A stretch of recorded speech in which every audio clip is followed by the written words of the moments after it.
का ईश्वर भूल गया तू, घर का ईश्वर भूल गया तू।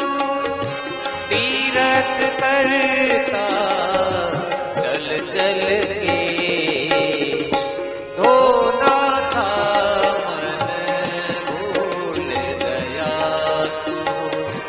होता रहा तन मल मल रे, अवधता जा राम निवासो, धनहि दिवस जन भानु प्रकाशो। अवधता जा राम निवासो, धनहि दिवस जन भानु प्रकाशो।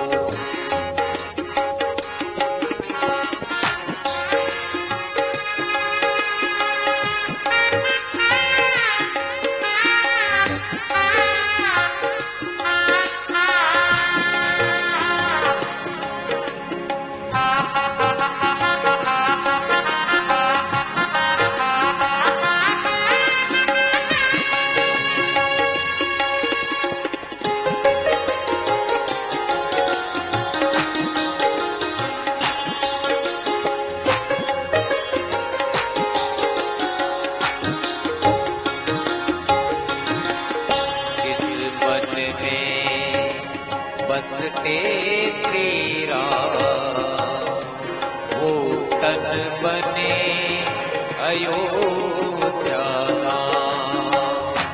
जहाँ चले श्री राम की ज्योति, मिटे अंधेरे तन मन के। घर का ईश्वर भूल गया तू, घर का ईश्वर भूल गया तू।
कहे श्याम सुंदर दो कवि दीनेश कहे,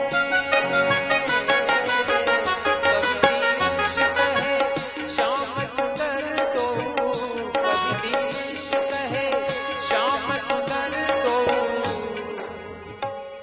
अरे नैनन बीच बसैया हो नैनन बीच बसैया, अरे कौन श्याम खोजे तू ऐ बावरिया, कौन श्याम खोजे तू ऐ बावरिया, कौन श्याम खोजे तू ऐ बावरिया, कौन श्याम खोजे तू ऐ बावरिया, कौन श्याम खोजे तू ऐ बावरिया, कौन श्याम खोजे तू ऐ बावरिया, कौन श्याम खोजे तू ऐ बावरिया। ये मुक्ति पंथ ये पंचम वेद निराला, नव ज्योति जगाने वाला ये अमर ग्रंथ, ये मुक्ति पंथ ये पंचम वेद निराला, नव ज्योति जगाने वाला। हरि नाम यही हरि नाम यही हरि नाम यही हरि नाम यही, जग के मंगल की आरती, पापियों को पाप से है तारती। श्री भागवत भगवान की है आरती, पापियों को पाप से है तारती। ये शांति गीत पावन पुनीत, पापों को मिटाने वाला, हरि दर्श कराने वाला। ये शांति गीत पावन पुनीत, पापों को मिटाने वाला, हरि दर्श कराने वाला। यह सुख करनी यह दुख हरनी, यह सुख करनी यह दुख हरनी। श्री मधुसूदन की आरती, पापियों को पाप से है तारती। भागवत भगवान की है आरती, पापियों को पाप से है तारती। ये मधुर बोल सतपंथ खोल, सन्मार्ग बताने वाला, बिगड़ी को बनाने वाला। ये मधुर बोल सतपंथ खोल, सन्मार्ग बताने वाला, बिगड़ी को बनाने वाला। हरि नाम यही घनश्याम यही, हरि नाम यही घनश्याम यही, हरि नाम यही घनश्याम यही। प्रभु की महिमा की आरती, पापियों को पाप से है तारती। श्री भागवत भगवान की है आरती, पापियों को पाप से है तारती, पापियों को पाप से है तारती, पापियों को पाप से है तारती। हरि ओम जौहौ शांतिरंतरिक्षगुं शांतिः, पृथिवी शान्तिरापः शान्तिरोषधयः शान्तिः वनस्पतयः, शान्तिर्विश्वे देवाः शान्तिर्ब्रह्म शान्तिः, सर्वगुं शान्तिः शान्तिरेव शान्तिः, क्षमा शान्तिरेधिः। हरिः ओम जग्नेन जग्नमय देवास्तानि धर्माणि प्रथमान्यासन्न, ते हनाका महिमानः सजन्त यत्र पूर्वे साध्याः सन्ति देवाः। हरिः ओम एकदन्ताय विद्महे वक्रतुण्डाय धीमहि, तन्नो दन्ती प्रचोदयात्। हरिः ओम नारायणाय विद्महे वासुदेवाय धीमहि, तन्नो विष्णुः प्रचोदयात्। हरिः ओम नन्दनन्दनाय विद्महे वासुदेवाय धीमहि, तन्नो श्रीकृष्णः प्रचोदयात्। हरिः ओम कृष्णानुजायै च विद्महे कृष्णप्रियायै च धीमहि, तन्नो श्रीराधा प्रचोदयात्। हरिः ओम हंसाय विद्महे परमहंसाय धीमहि, तन्नो श्रीसुखदेवः प्रचोदयात्। हरिः ओम ब्रह्मणे च विद्महे दिव्यपुरुषाय धीमहि, तन्नो सद्गुरुः प्रचोदयात्। सेवन्तिकावकुलचम्पकपाप्यलाब्जै पुण्यागजादिकरवीररसालपुष्पै बिल्वाप्रवालतुलसीदलमञ्जरी त्वं पूजयामि जगदीश्वर मे प्रसीद नानासुगन्धिपुष्पाणि कालस्थवानि च पुष्पाञ्जलिर्मया दत्तं गृहाण परमेश्वर एवि हस्तगतमन्त्रपुष्पाञ्जलिं समर्पयामि। बोल श्रीमद्भागवत महापुराणे की जय। श्री सरस्वती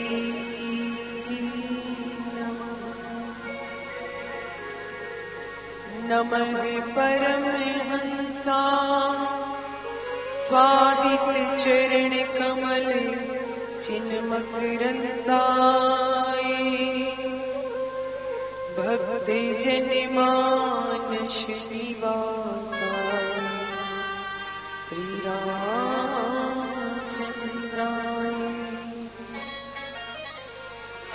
ध्येयं सदा परिभवं क्रमभीष्टदोहम् तीर्थास्पदं शिवगिरिं चिनुतं शरणं भृत्यातिहं प्रणतिपालि भवादिभूतं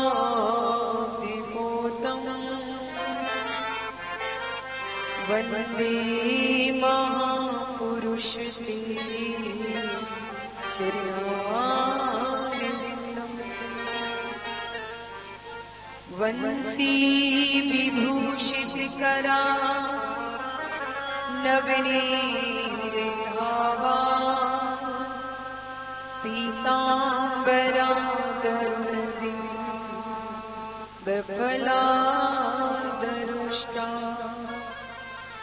पूर्णेन्दुसुन्दरमुखा दरविन्दनेत्रा कृष्णात् परं किमपि त्वमेवं न जाने। नारायणं नमस्कृत्यं नरं चैव नरोत्तमं देवीं सरस्वतीं व्यासं ततो जयेमुदीरये।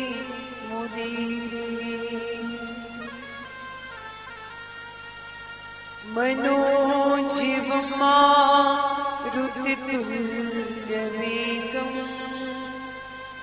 जितेन्द्रियं बुद्धिमतां वातात्मजं वानरयूथमुख्यं श्रीरामदूतं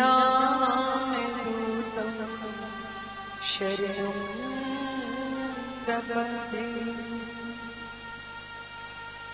यं प्रव्रजन्तमनुपेतमपेतकृत्यं द्वीपायनो विरहकातरि आजुहावे पुत्रेति तन्मयतया तर्वोऽभिनेदुस्तं सर्वभूतहृदयं मुनिमानतोषि।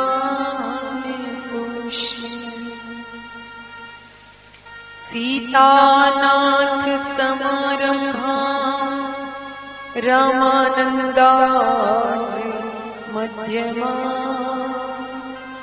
अस्मदाचार्यपर्यन्ता वन्दे श्रीगुरु परम्परा।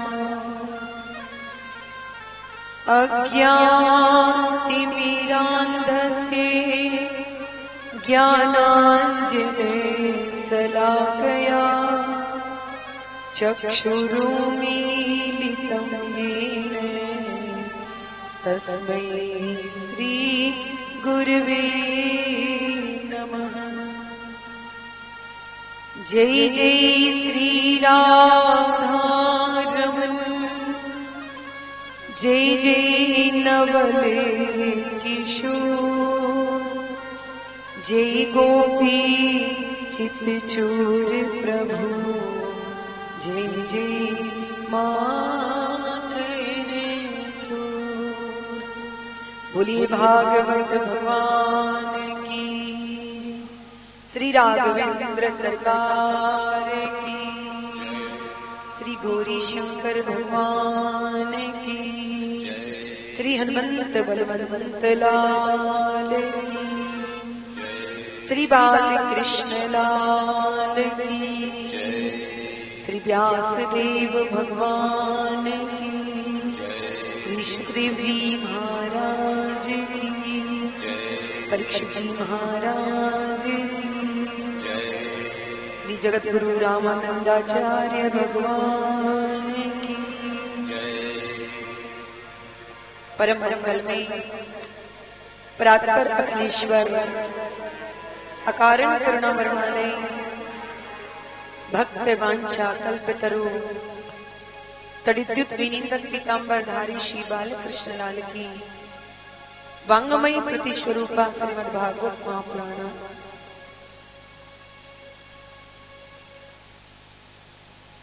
श्री सीताराम जी महाराज की दिव्य महती अनुकंपा से विगत 4 दिवस से श्रीमद् भागवत ज्ञान गंगा में हम लोग अवगाहन कर रहे हैं। आज पंचम दिवस की सुबेला में अपने मन को भगवत चरणारविंद में समर्पित करते हुए कल हमने बड़ी धूमधाम से नंद उत्सव मनाया और उसी पावन उत्सव में हम अपने मन को समर्पित करते हुए भगवान चरणारविंद का आश्रय ले। आज मैया यशोदा के द्वार बधैया बाजी रही। आज मैया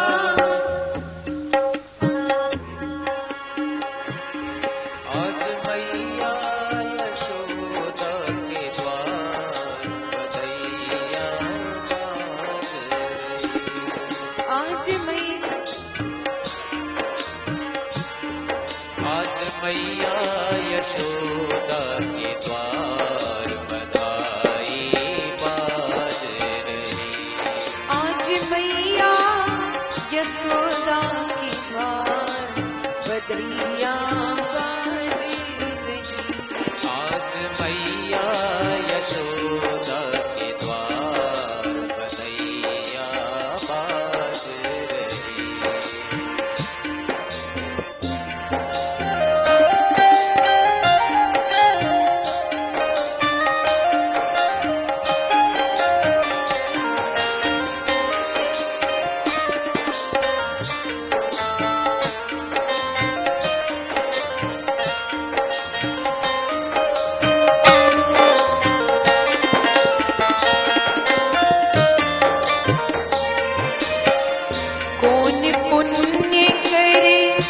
आई यशोदा कौन पुण्य करे आई यशोदा। कौन पुण्य करे आई यशोदा। कौन पुण्य करे आई यशोदा। गोद भरी कर तारे बधैया बाज रही। अरे गोद भरी कर तार बधैया बाज रही। आज मैया यशोदा के द्वार बधैया बाज रही। आज मैया यशोदा के द्वार बधैया बाज रही।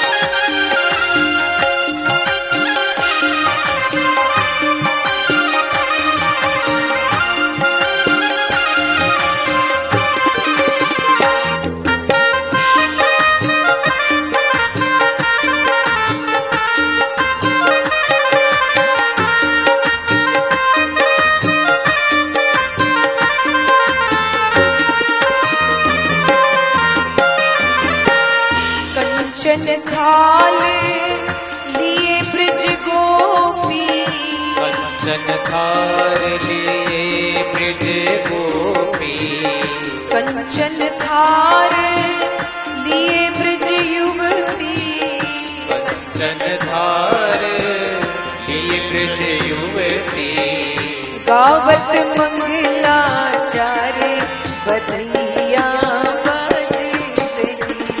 हर गावत मंगलाचार बधैया बाज रही। आज मैया यशोदा के द्वार बधैया बाज रही।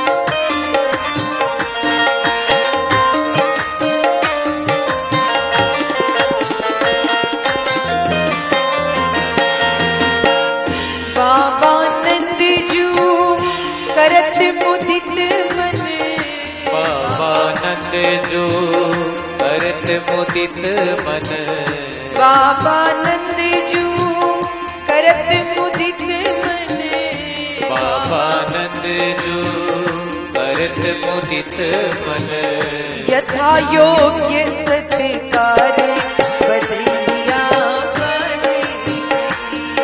हाँ यथा योग्य सत्कारी बधैया बाज रही।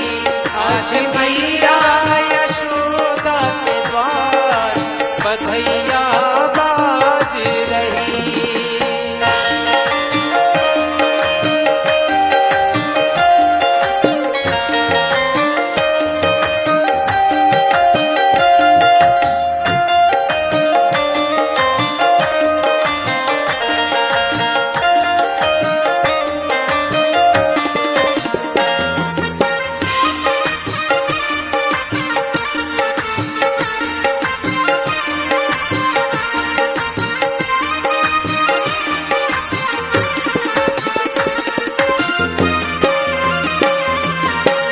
सुर नर मुनि दर्शन को आए, सुर नर मुनि दर्शन को आए, सुर नर मुनि दर्शन को आए, सुर नर मुनि दर्शन को आए। कपट रूप तन धारे बधैया बाज रही। अरे कपट रूप तन धारी बधैया बाज रही। आज मैया यशोदा के द्वार बधैया बाज रही।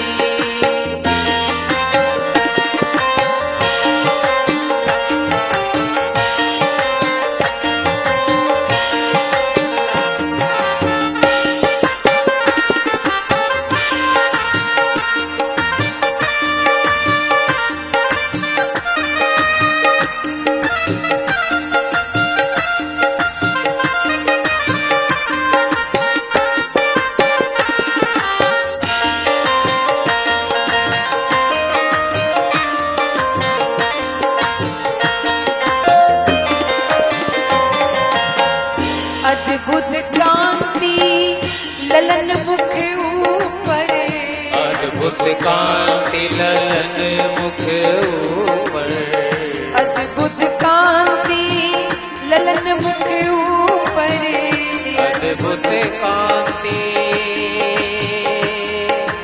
ललन मुख ऊपर, अद्भुत कांति ललन मुख ऊपर, ललन मुख ऊपर, ललन मुख ऊपर, अद्भुत कांति ललन मुख ऊपर, अद्भुत कांति ललन मुख ऊपर, होत भवन उजियार बधैया बाज रही।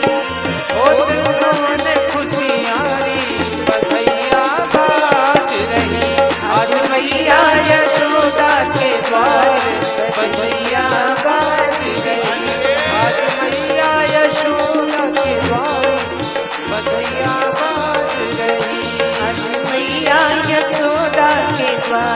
बधैया बाज रही।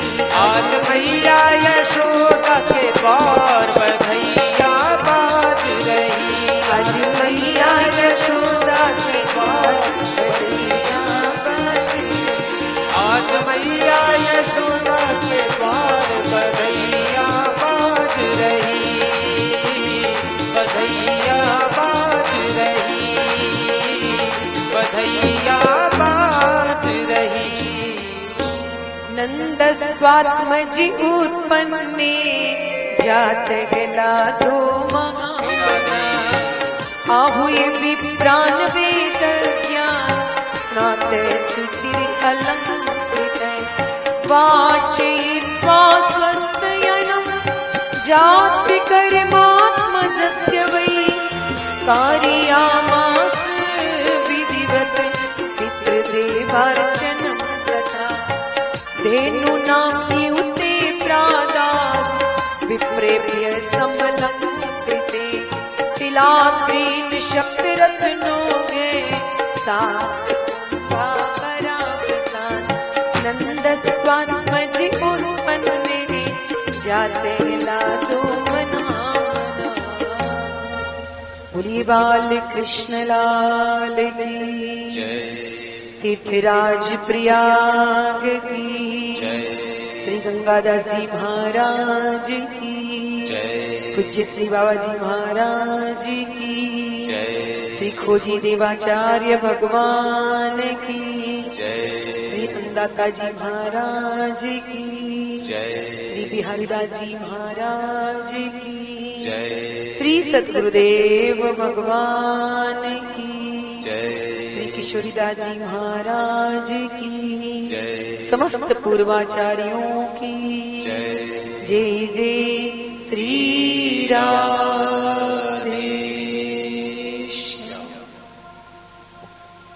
परम मंगलमयी परात्पर अखिलेश्वर अकारण करुणा वर्णालय भक्त वांछा कल्प तरु तड़िद्युत विनिंदन पीतांबरधारी श्री बाल कृष्ण लाल की वांगमयी प्रति स्वरूपा श्रीमद् भागवत महापुराण में पधारे हुए सभी संत विद्वज्जन गंधर्वजन एवं समस्त भगवत प्रेमी भक्त एवं मातृशक्ति। श्री सुखदेव जी महाराज ने नंदोत्सव का 18 श्लोकों में गायन किया और ऐसा लगता है कि जैसे 18,000 श्लोकों का आनंद मनंद महोत्सव में आज प्रकट कर दिया। सुखदेव जी महाराज कहते हैं, परीक्षित, नंद भवन में आज लाला का जन्म नहीं हुआ, आज मानो मूर्ति मंत्र आनंद ही बाल रूप में नंद के भवन में प्रकट हो गया। बाबा ने बड़े बड़े वेद पाठी, एक वेदी, द्विवेदी, त्रिवेदी, चतुर्वेदियों को बुलाया और समस्त वेद पाठियों ने आकर के स्वस्ति वाचन किया, बालक का जात कर्म संस्कार किया। विधिवत बाबा ने 2 लाख गायों का दान किया और 7 तिल के पहाड़ बना करके उन्हें रत्न जड़ित मंडित करके ब्राह्मणों को बाबा ने दान किया है। गोपी ग्वाल 84 क्रोश ब्रजमंडल में रहने वाले सब दौड़े भागे चले आए और गोपियां आकर के लाला को आशीर्वाद दे रही हैं। ता आसी से प्रयुंजाना चिरम पाही तिवाल के। अरे मैया, तेरा लाला हजारों वर्षों तक हमारी रक्षा करता रहे। ये आशीर्वाद गोपियों ने लाला को दिया।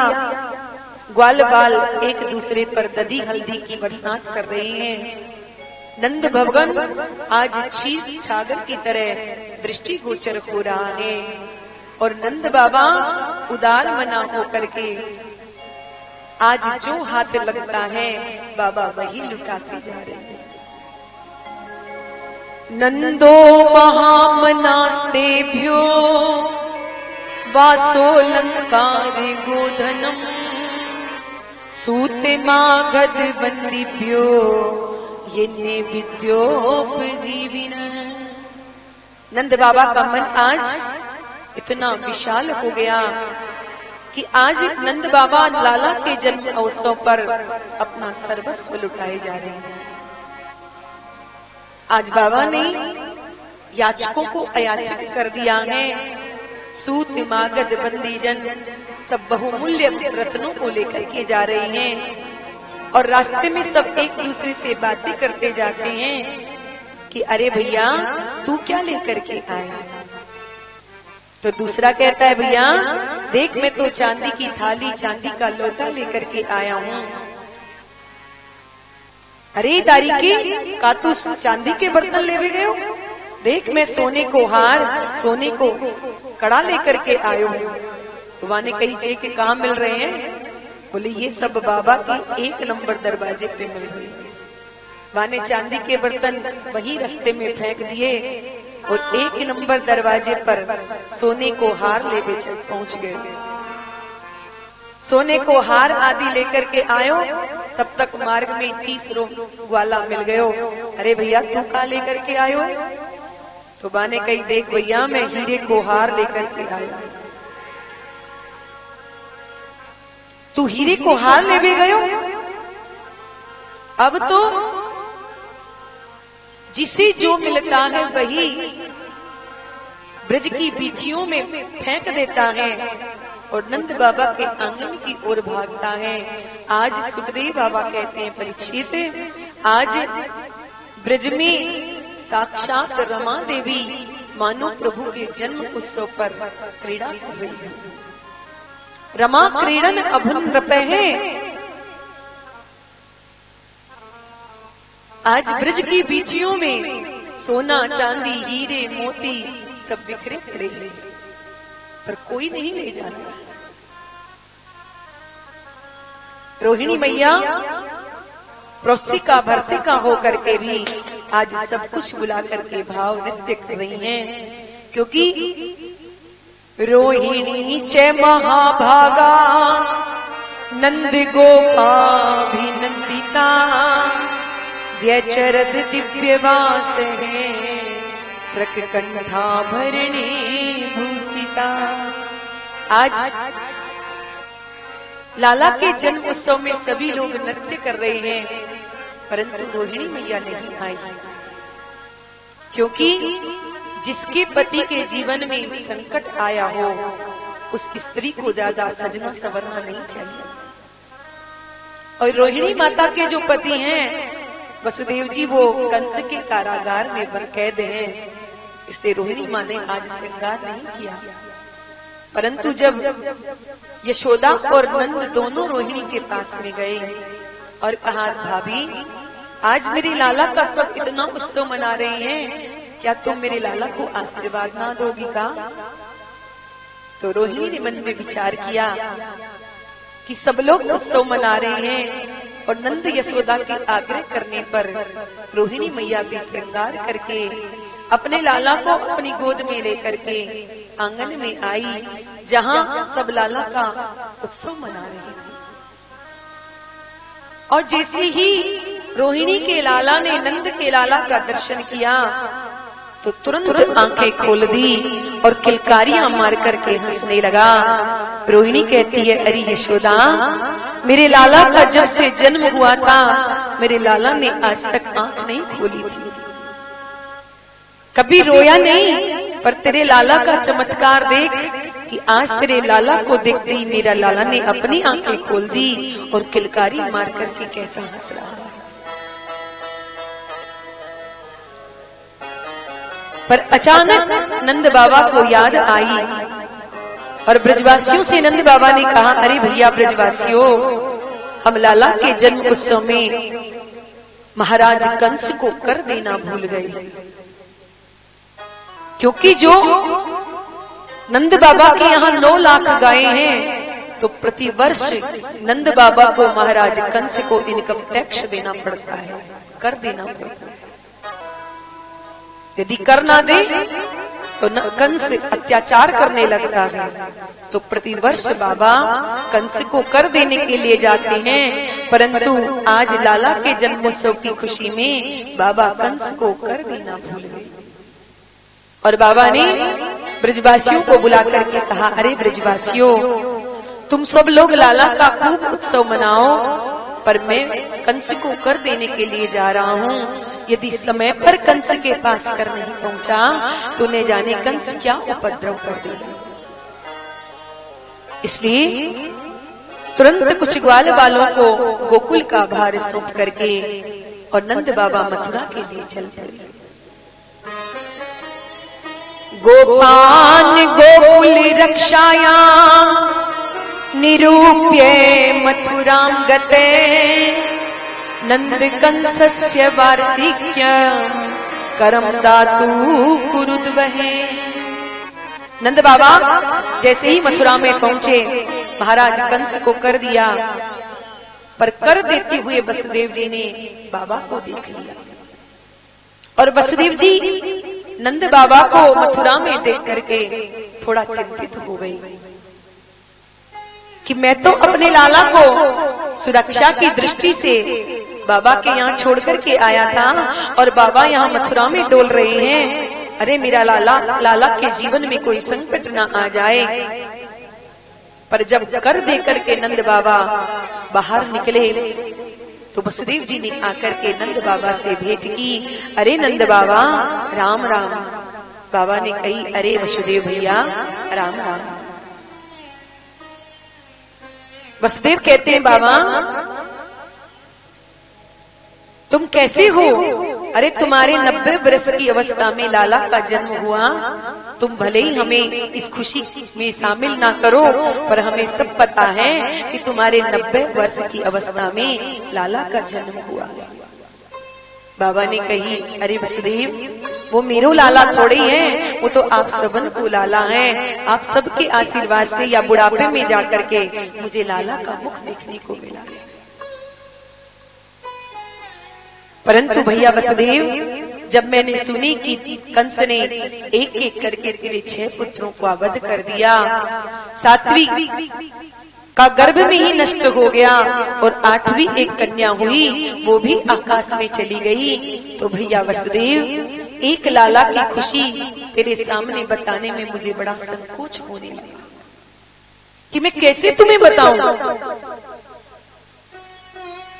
नंद बाबा के मन में पुत्र जन्म की खुशी है, पर वे वसुदेव जी के सामने शोक, वसुदेव जी के शोक में सम्मिलित हो रही हैं। और मित्रता इसी को कहते हैं कि अपने मित्र का दुख यदि राई के बराबर भी हो तो उसे पहाड़ की तरह समझना चाहिए, और अपना कष्ट यदि पहाड़ जैसा भी हो तो अपने मित्र से छुपा करके रखना चाहिए। बाबा ने अपनी प्रसन्नता नंद वसुदेव जी के सामने प्रकट नहीं की, लेकिन अपने मित्र वसुदेव के दुख में नंद बाबा दुखी हो रहे हैं। और बाबा ने कहा कि मैं अपनी खुशी कैसे व्यक्त करता जब मैंने सुना कि तेरे 6 बालकों को दुष्ट कंस ने समाप्त कर दिया। पर वसुदेव जी ने कहा, बाबा मैं ज्योतिष का प्रकांड विद्वान हूँ, और आज मेरी ज्योतिष ये कह रही है कि तू जल्दी से अपने गोकुल को चला जा, नहीं तो तेरे गोकुल में बहुत जल्दी कोई उत्पात होने वाला है। जो वसुदेव जी ने उत्पात की आशंका जताई, नंद बाबा तो हे नारायण मेरे ब्रज की रक्षा करना, हे नारायण मेरे लाला की रक्षा करना, क्योंकि नंद बाबा कहते हैं कि वसुदेव झूठ नहीं बोलता। और यानी कही है कि गोकुल में कोई उत्पात होने वाला है तो निश्चित कोई न कोई उपद्रव होने वाला होगा।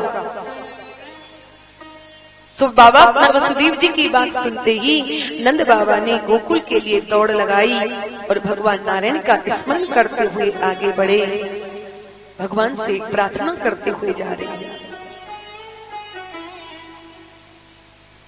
परंतु सुखदेव जी महाराज कहते हैं, परीक्षित नंद बाबा तो अभी गोकुल में पहुंचे भी नहीं कि उससे पहले कन्हैया की मौसी जी वहां पहुंच गई। और ये मौसी जी कौन है कन्हैया की? कंसे ने प्रहिता घोरा पूतना बाल घातिनी शिशुश्चकार निघ्नन्ति पुरग्राम ब्रजादिषु। नगर ग्रामों में भ्रमण करती हुई बाल घातिनी पूतना बड़ा दिव्य सौंदर्य बना करके गोकुल धाम में पहुंच गई।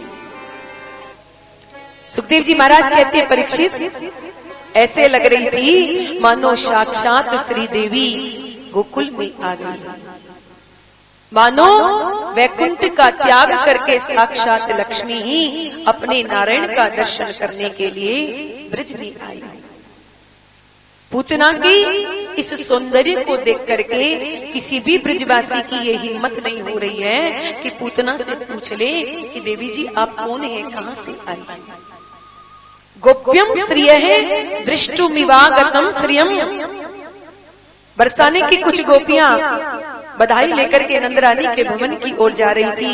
ये पूतना भी वेश बदल करके उस झुंड में सम्मिलित हो गई और मन में विचार करने लगी कि किसी के यहाँ लाला का जन्म हुआ है, इसलिए सब ब्रज गोपियां बधाई लेकर के जा रही हैं, पर मैं भी तो देखूं कि किसके यहाँ पूत का जन्म हुआ है, क्योंकि मेरा नाम है पूतना। सो माया से बड़ा सुंदर श्रृंगार करके और गोपियों के झुंड में मिलकर नंद भवन में पहुंच गई। अन्य गोपियां जब यशोदा मैया को बधाई देने लगी तो ये भी नाटक करते हुए मैया को बधाई दे रही है। अरे यशोदा बहन बधाई हो बधाई, अरे जब मैंने सुनी कि बुढ़ापे में तेरे यहाँ लाला का जन्म हुआ है तो मुझसे रहा नहीं गया, मैं तो अपने घर का सब काम धंधा छोड़ करके तेरे लाला को आशीर्वाद देने आई। अब यशोदा मैया टुकुर टुकुर देखने लगी कि ये मेरी बहन कहां से आ गई, क्योंकि मेरे तो कोई बहन है नहीं, फिर ये कहां से आई है? परंतु सबको यश देने वाली यशोदा, कहीं मैं इस भीड़ में उससे ये पूछ लूं कि तुम मेरी कौन सी बहन हो तो बेचारी को बुरा लग जाएगा। सो बाद में पूछूंगी। यशोदा मैया ने कहा, अरे बहन तू कहां से आई है और मेरे लाला को आशीर्वाद देने आई है? तो मेरा लाला पलना में सोया हुआ है, तू खूब मेरे लाला को आशीर्वाद दे, पर एक काम करना, जगाना मत, मैंने अभी अभी अपने लाला को सुलाया। यदि कच्ची नींद में जग जाएगा तो फिर मेरा लाला रोएगा बहुत। पूतना ने मन में विचार किया कि आई किस लिए हूं, आशीर्वाद देने तो आई हूं लाला को। और पूतना मैया तो अपना घर का काम करने लगी और पूतना भगवान के जहां पलना में सोए हुए थे उस भवन की ओर आगे बढ़ी।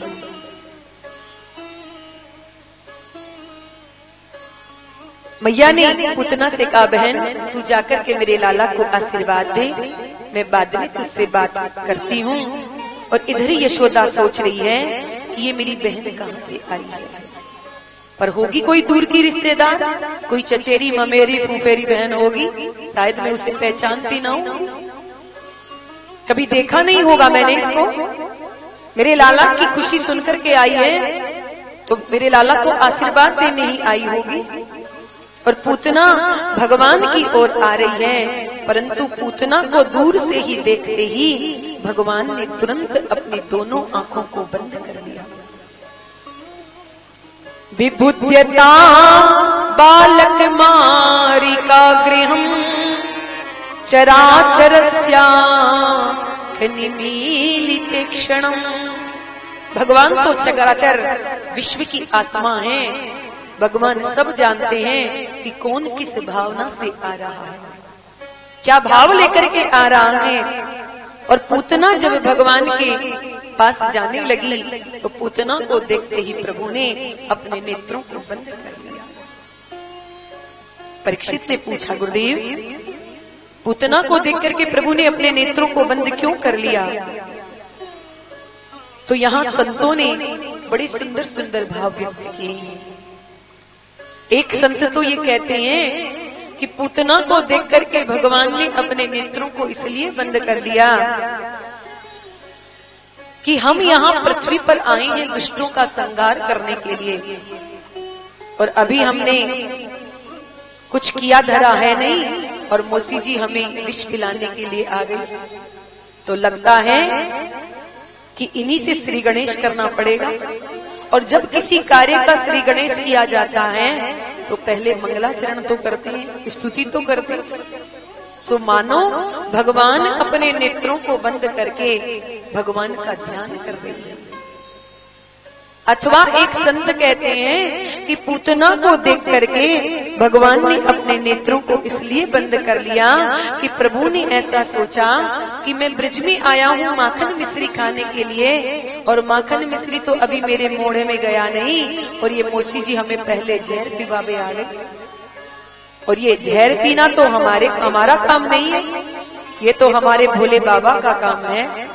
मानो भगवान अपने नेत्रों को बंद करके भगवान शिव का ध्यान करने लगे कि हे भोलेनाथ, विष पीना आपका काम है, तो आप आकर के पूतना का विष पीजिए और बाद में दूध हम पी लेंगे। इसलिए शायद प्रभु ने अपने नेत्रों को बंद कर दिया। अथवा एक संत कहते हैं कि भगवान के नेत्रों में चंद्र और सूर्य का वास है। जब चंद्र और सूर्य ने पूतना को आते हुए देखा तो विचार किया कि भगवान के हाथों से मरा हुआ कोई नरक में तो जाएगा नहीं, भगवान कोई श्रेष्ठ स्थान पर ही भेजेंगे, तो कहीं भगवान इसे हमारे यहाँ ना भेज दें। इसलिए मानो चंद्र और सूर्य ने अपने अपने दरवाजे बंद कर लिए कि प्रभु, इस पापनी को आपको जहाँ भेजना है आप भेजते रहना, पर हम तो इसे अपने घर में नहीं आने देंगे। शायद इसलिए प्रभु ने अपने नेत्रों को बंद कर दिया। अथवा एक संत कहते हैं कि भगवान ने पूतना को देख करके नेत्र इसलिए बंद कर लिए कि जो दृष्टि का पात्र ना हो उस पर कभी भी भूलकर दृष्टिपात नहीं करना चाहिए। इसलिए मानो प्रभु ने ये सोचा कि ये पूतना मेरी दृष्टि का पात्र नहीं है, क्योंकि कुपात्र पर कभी भी दृष्टिपात नहीं करना चाहिए, भले ही अपनी आंखों को बंद कर लो, पर कुपात्र पर भूलकर भी दृष्टि ना डालो।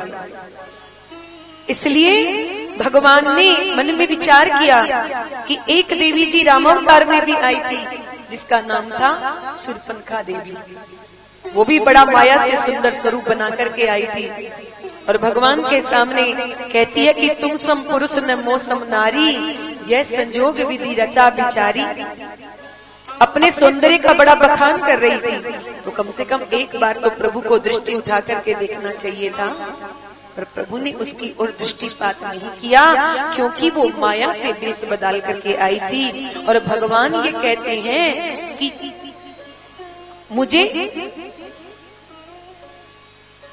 मुझे छल कपट अच्छा नहीं लगता, यदि तुम मेरे पास आ रहे हो तो निर्मल मन बना करके आओ। ये छल कपट प्रभु को प्यारा नहीं लगता है। और पूतना छल से अपना वेश बदल करके आई थी, माया से वेश बदल करके आई थी। इसलिए प्रभु दृष्टिपात कर रहे हैं अपनी बगल में बैठी हुई माता जानकी की ओर, और वार्तालाप कर रहे हैं शूर्पणखा से। यानी दृष्टि का पात्र राम जी के कौन है? माँ जानकी।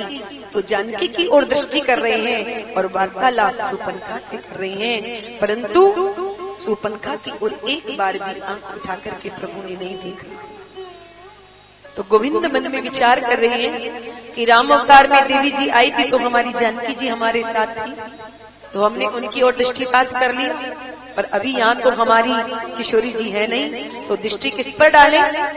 तो कुपात्र पर दृष्टि डालेंगे नहीं। इसलिए मानो प्रभु ने उस पूतना को देख करके अपने नेत्रों को बंद कर दिया, पर कुपात्र पर दृष्टिपात नहीं किया। अथवा प्रभु ने ये सोचा कि ये पूतना हमें मारने के लिए आई है, और पूतना हम है मायापति और ये है मायावती, और मायापति की दृष्टि से यदि मायावती के नेत्र मिल गए तो कहीं इसके मेरे नेत्रों से इसके नेत्र मिल गए और मुझे देख करके इसके हृदय में यदि मेरे प्रति प्रेम जागृत हो गया तो ये मुझे मारना छोड़ करके और मेरी जो साथी हैं इस ब्रज में अभी अभी जन्मे हैं ये पापिनी उन सबको जाकर के मार देगी। इसलिए प्रभु ने अपने ही नेत्रों को बंद कर लिया कि ये जैसी बन करके आई है ये वैसी ही बनी रही, ये अपना असली रूप प्रकट ना करे। इसलिए प्रभु ने उस पापिनी पूतना को देख करके अपने नेत्रों को बंद कर दिया।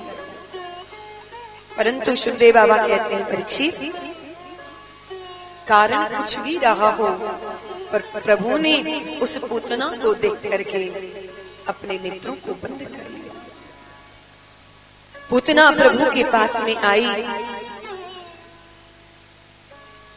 और एक प्रभु को साधारण सा शिशु जान करके, बालक जान करके पूतना ने भगवान को अपनी गोद में उठा लिया और अपनी गोद में उठा करके विषयुक्त स्तन प्रभु के मुख में दे दिया। पर जो ही प्रभु के मुख में अपना स्तन दिया है कि भगवान ने उस पूतना के स्तन को अपने दोनों हाथों से कस करके पकड़ लिया और पूतना का प्रभु स्तन पान करने लगे। पर जैसे ही इस दूध पीना प्रारंभ किया कि सबसे पहले उसके विष का पान किया, फिर उसके बाद प्रभु ने उसका दूध पिया। पर दूध भी जब समाप्त होने लगा तो प्रभु उसके प्राणों को ही पीना प्रारंभ कर दिए और जैसे ही उसके प्राण खिंचने लगे तो उसके मर्म स्थानों में पीड़ा होने लगी। इतनी वेदना हुई कि पूतना चित्कार करके चिल्ला उठी, सामंच मंच मंच, अरे बालक मुझे छोड़ दे छोड़ दे छोड़ दे। परंतु 7 दिन के कृष्ण कन्हैया पूतना से बोल पड़े, मौसी जी हम जल्दी से किसी को पकड़ते नहीं हैं और एक बार जिसे पकड़ लेते हैं तो फिर जल्दी से छोड़ते नहीं, फिर तो उसे ठिकाने लगाकर ही छोड़ते हैं। अब तो पूतना उस बालक को अपनी गोद में लेकर के वहां से जो ही भागी। सुखदेव जी महाराज कहते हैं परीक्षित, प्रभु ने उसके प्राणों का जैसे ही आकर्षण किया कि पूतना ने विकराल स्वरूप धारण कर लिया और जैसे ही लेकर के भगी है कि धड़ाम से ठोकर खा करके धड़ाम से पृथ्वी पर गिर पड़ी। पूतना के गिरते ही पूरी पृथ्वी हिल गई और चित्कार करके जब पृथ्वी पर गिरी, सुखदेव बाबा कहते हैं परीक्षित, पूतना ने इतना विशाल शरीर बना लिया था कि 6 कोस तक के जितने वृक्ष थे वो सब धराशायी हो गए थे, टूट करके सब चकनाचूर हो गए। गव्युति कहते हैं 2 कोस को और 3 गव्युति कहते हैं 6 कोस को। पूतना का शरीर 6 कोस जितना लंबा हो गया और जितने भी वृक्ष थे सब उसके नीचे सब टूट के गिर पड़े हैं। उसके गिरने का जब भयंकर शब्द हुआ, मैया तो इतनी घबरा गई, अरे मेरा लाला तो ठीक है ना, अरे इतनी तेज आवाज कहाँ से आई। और मैया दौड़ करके जैसे ही आंगन में गई, पलना खाली पड़ा है, अपने लाला को न देख करके मैया जोर जोर से रोने लगी। ब्रजवासी सब दौड़ पड़े, अरे बाबा हमारे भरोसे छोड़ करके गए थे और लाला को कौन लेकर के भाग गया। पर जैसे ही ब्रजवासियों ने बाहर आकर के देखा तो क्या देखते हैं कि पूतना मरी पड़ी है और उसके वक्ष स्थल पर 7 दिन की कन्हैया क्रीड़ा कर रही है, खेल रही है। पूतना का पर्वताकार शरीर पड़ा हुआ है। जैसे तैसे ब्रजवासियों ने मिलकर के नसेनी लगा करके लाला को पूतना के वक्ष स्थल से नीचे उतारा, मैया की गोद में दिया। मैया तो एकदम डर गई, पर मैया ने लाला को अपनी गोद में लेते ही अपना स्तनपान कराया और जैसे ही लाला मैया का दूध पीने लगे तो मैया की सांस में सांस आई, अरे मेरा लाला तो बिल्कुल ठीक ठाक है, पर यहाँ ने मुर्दा छू लियो है, इसलिए यहाँ की शुद्धि होनी चाहिए। अब शुद्धि कैसे करें? तो ब्रज मंडल में एक 95 वर्ष की पूर्णिमा ब्राह्मणी है, वाने कही मैया तेरे लाला की शुद्धि होनी चाहिए। मैया ने कहा कैसे शुद्धि हो? बोले सबसे पहले अपने लाला को गौमूत्र से स्नान कराओ। फिर गोबर से स्नान कराओ। मैया ने अपने 7 दिन के लाला को गौमूत्र से स्नान कराया, गोबर से स्नान कराया, फिर गाय माता की पूंछ पकड़ करके और अपने लाला को मैया भगवान के नाम से ही भगवान को मैया झाड़ा देने लगी। सुखदेव जी महाराज कह रहे परीक्षित, मैया की गोद में कन्हैया हंस रहे हैं कि देखो मेरी मैया का वात्सल्य कि मेरे ही नाम से और मैया मुझे ही झाड़ा लगा रही थी। परंतु कहां लगी नाम बड़ाई, राम न सकही नाम गुण गाई। यदि प्रभु से भी पूछो प्रभु आपके नाम की महिमा क्या है, तो स्वयं प्रभु भी अपने नाम की महिमा का बखान नहीं कर सकते। इसलिए आज मैया प्रभु के नाम से प्रभु को झाड़ा दे रही है। और ये 8 श्लोकों से भागवत जी में ये रक्षा कवच है।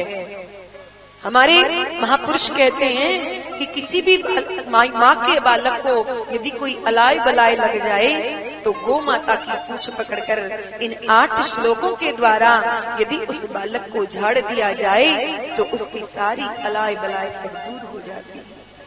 और यदि ये श्लोक भी ना आए तो केवल गौ माता की पूंछ से उसे झाड़ दो तो वो स्वस्थ हो जाता है। मैया ने गौ माता की चरणों की रज उठा करके भगवान के मस्तक से लगाई है। तब मैया के सांस में सांस आई, अब मेरे लाला का शुद्धिकरण हो गया। परंतु नंद बाबा आपस में ब्रजवासी सब चर्चा कर रहे हैं, अरे भैया ये पूतना हमारे ब्रजमंडल में आई तो कैसे, और आई सो तो आई, हमारे लाला को लेकर के कैसे भाग गई, और लाला को भागी सो भागी, ये मर कैसे गई। सो आपस में सब तर्क वितर्क करने लगे। तो एक कहता है भैया मुझे तो ऐसा लग रहा है कि ये हमारे लाला को लेकर के भाग रही होगी, सो लगी ठोकर, सो धड़ाम से गिर पड़ी और मर गई। तो दूसरा कहता है अरे भाई यदि ठोकर लग के गिरती तो औंधे मुंह गिरती, ये तो बिल्कुल सीधी पड़ी। अब सब तर्क कर रहे हैं पर किसी की समझ में नहीं आ रहा कि आखिर पूतना मरी तो मरी कैसे। इतने में ही नंद बाबा मथुरा से लौट करके आए। बाबा को देखते ही समस्त ब्रजवासियों ने चारों ओर से बाबा को घेर लिया। अरे बाबा तुम तो मथुरा चले गए, पर तुम्हारे जाने के बाद ये पूतना आ गई, हमारे लाला को लेकर के भाग रही थी, पर बाबा ने जाने कैसे मर गई, किसी की समझ में नहीं आ रहा। बाबा मरी सो तो मरी, पर याने मथुरा और गोकुल को रस्तो एकदम जाम कर दियो है बाबा, अब या को हम क्या करें। जैसे ही नंद बाबा ने सुनी, नंद बाबा ब्रजवासियों से कहते, अरे ब्रजवासियों जब मैं मथुरा में था तभी मेरे वसुदेव ने मुझसे कह दिया था बाबा तेरे गोकुल में बहुत जल्दी उत्पात होने वाला है। आज मुझे पक्का विश्वास हो गया कि मेरा वसुदेव नंबर 1 का ज्योतिषी है। वाह ने बिल्कुल ठीक बात कही है। पर भैया जैसे ही वाह ने कही, मैंने अपनी माला पर भजन करना प्रारंभ कर दिया, हे नारायण मेरे लाला की रक्षा करियो। तो देखो मेरे भजन को प्रताप कि मर गई पूतना और मेरे लाला तो बिल्कुल स्वस्थ है। ब्रजवासियों ने कहा बाबा तो अब इस पूतना का क्या करें। बाबा ने कही तो अपने अपने घर जाओ और जिसके पास लाठी डंडा फरसा जो भी हो सो ले आओ और काट काट के इसके शरीर को एक जगह ढेर कर दो, जितने वृक्ष इसके नीचे टूटे पड़े हैं सब यहाँ पे डाल दो और लगा दो आग। और ब्रजवासी सब दौड़े अपने अपने घर गए और जिसके पास जो था वही ब्रजवासी लेकर के आए। कोई कुल्हाड़ी लाया है तो कोई फरसा लाया है और पूतना के शरीर को काट काट करके एक जगह पर ढेर कर दिया। जितने वृक्ष उसके नीचे धराशायी हो गए थे उन सबको उठा उठा करके पूतना पर डाल करके पूतना में आग लगा दी। सुखदेव बाबा कहते हैं परीक्षित जब पूतना के शरीर में आग लगाई गई तो जितना ब्रज प्रदेश ब्रज मंडल की जितनी सीमा है वो पूरा ब्रज प्रदेश उस पूतना के शरीर से जो आग लगी तो तो पूतना के शरीर से ऐसी सुगंधी निकली कि संपूर्ण ब्रज प्रदेश सुगंधित हो उठा।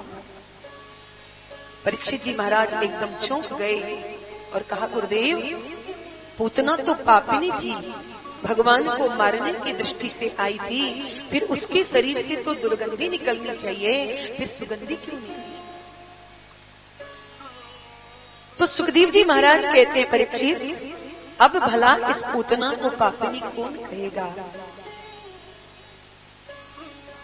अरे जिसने साक्षात परमात्मा को अपना पुत्र मान करके पुत्र के भाव से अपना स्तनपान कराया हो, वह भला अब पापिनी कैसे कहला सकती है? परीक्षित, पर धन्य है प्रभु की लीला। जिस पूतना में एक भी सद्गुण नहीं था, उस पूतना का परिचय क्या है?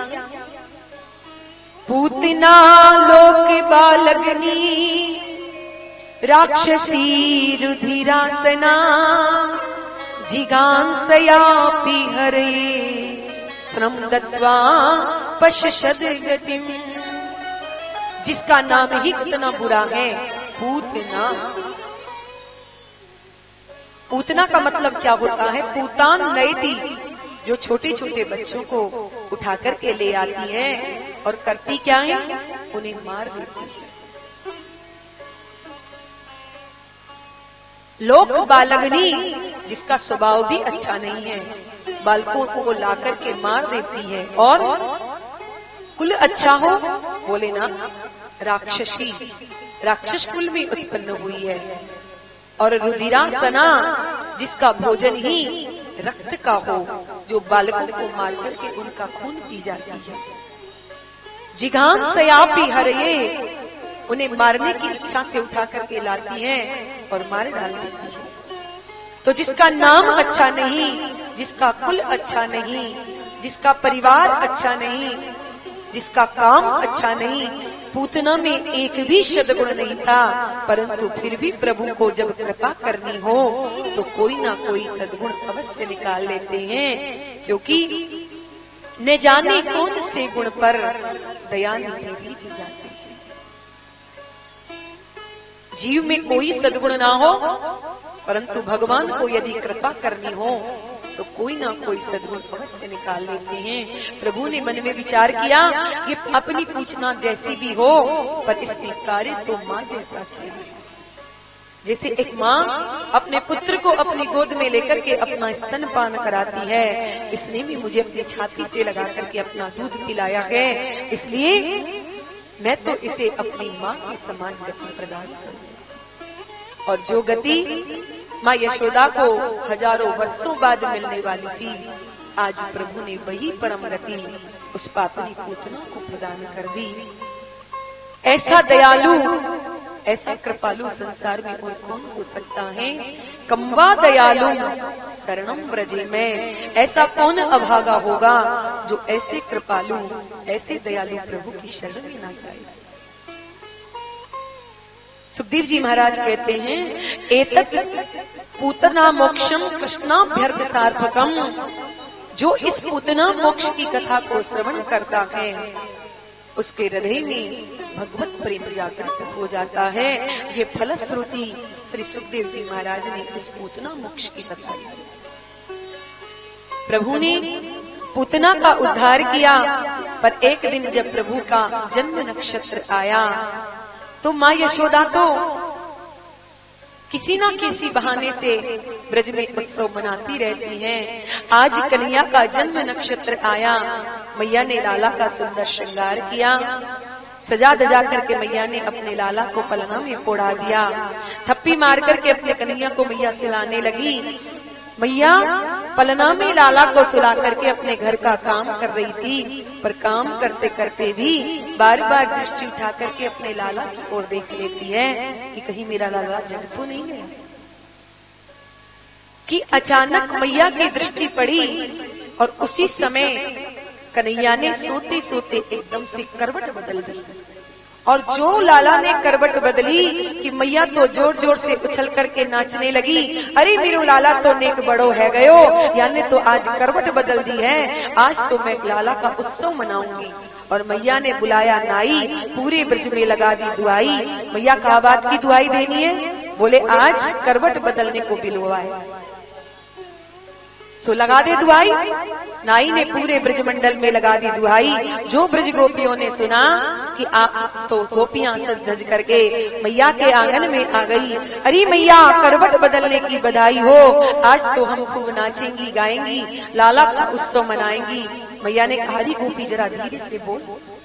क्यों मैया? यदि हमें धीरे से ही बुलाना था तो तुमने अपने घर में हमको बुलाया क्यों? अरे उत्सव मनाएगी तो हम नाचेंगी भी गाएंगी भी।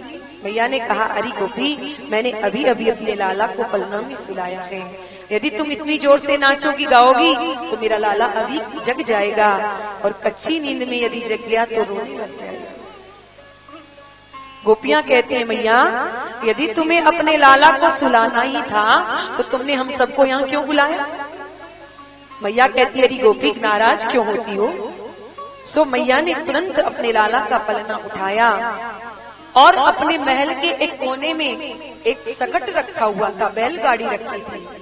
उस बैलगाड़ी के नीचे मैया ने लाला का पलना रख दिया और कुछ ग्वाल वालों को बुला करके मैया ने लाला के पास खड़ा कर दिया और कहा देखो लाला, यदि मेरा लाला जग जाए तो तुम मुझे खबर कर देंगे। हाँ मैया कर देंगे। और मैया ने आकर के गोपियों से कहा गोपियों अब तुम खूब नाचो और खूब गाओ, अब कोई डर नहीं है, मेरा लाला तो एकांत में सोया है। और गोपियां बड़ी धूमधाम से मैया के यहाँ लाला के करवट बदलने का उत्सव मनाने लगी और गाने लगी। क्या गा रही है गोपियां? पले ना मिले ना झुलावे यशोदा मैया, पले ना मिले ना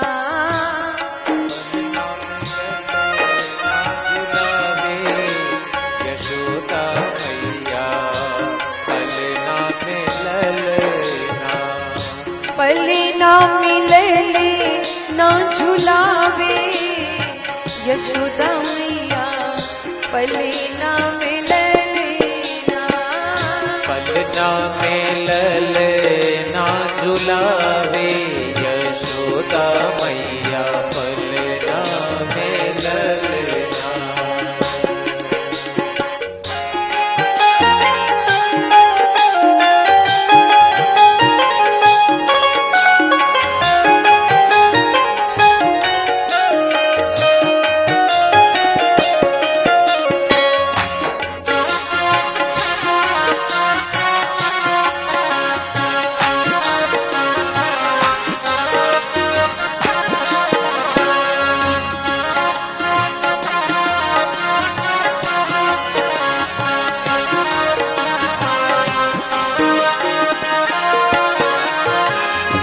पले ना झुलावे और ललना सुलावे, पले ना झुलावे मोरे ललना सुलावे, पले ना झुलावे और ललना सुलावे, पले ना झुलावे और ललना सुलावे। रक्षा में सूरत ना फूली समावे, श्याम सूरत फूली समावे।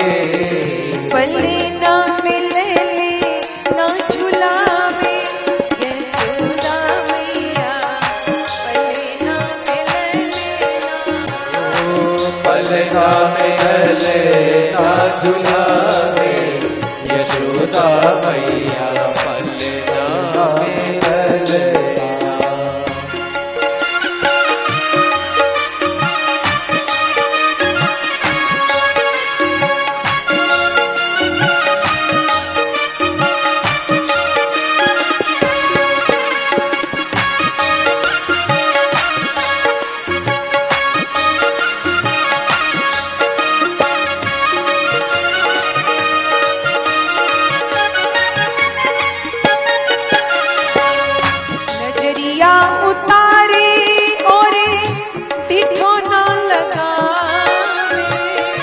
नजरिया उतारे और इनको ना लगावे, नजरिया उतारे और डिठो ना लगावे, नजरिया उतारे और इनको ना लगावे, करे राई नौन और उठानो उठावे, करे लाई लोन और उठो ना उठावे, पले ना मिले ना झुलावे यशोदा मैया, पले ना मिले ना, पलना में लले ना झुलावे यशोदा मैया, पलना में लले ना, पले ना मिले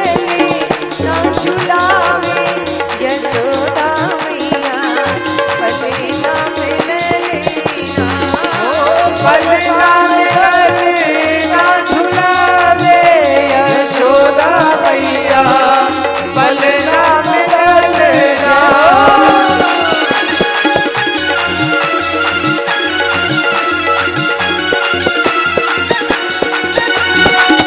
श्री राधे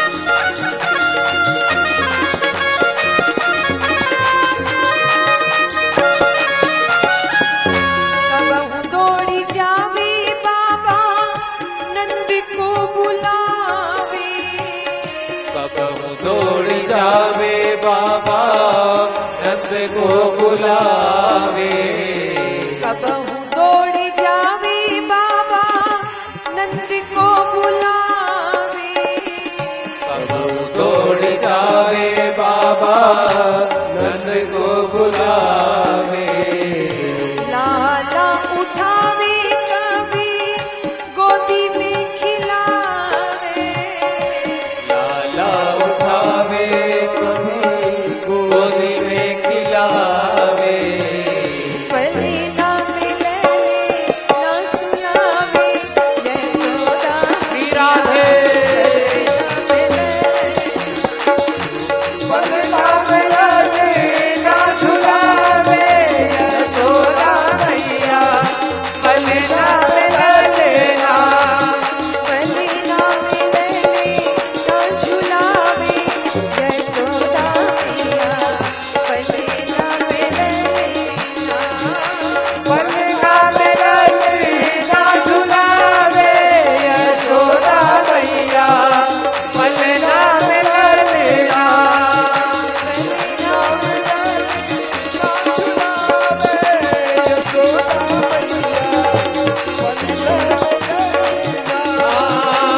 पलना में लले ना, पलना में लले ना, पलना में लले ना।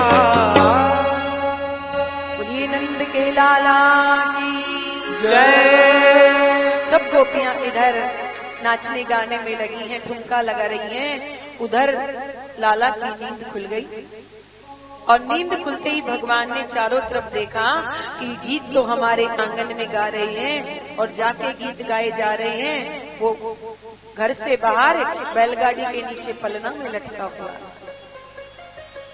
परंतु बालकों के पास अब क्या उपाय? तो बाला नाम रोदनम बलम, केवल एक ही बल है। प्रभु ने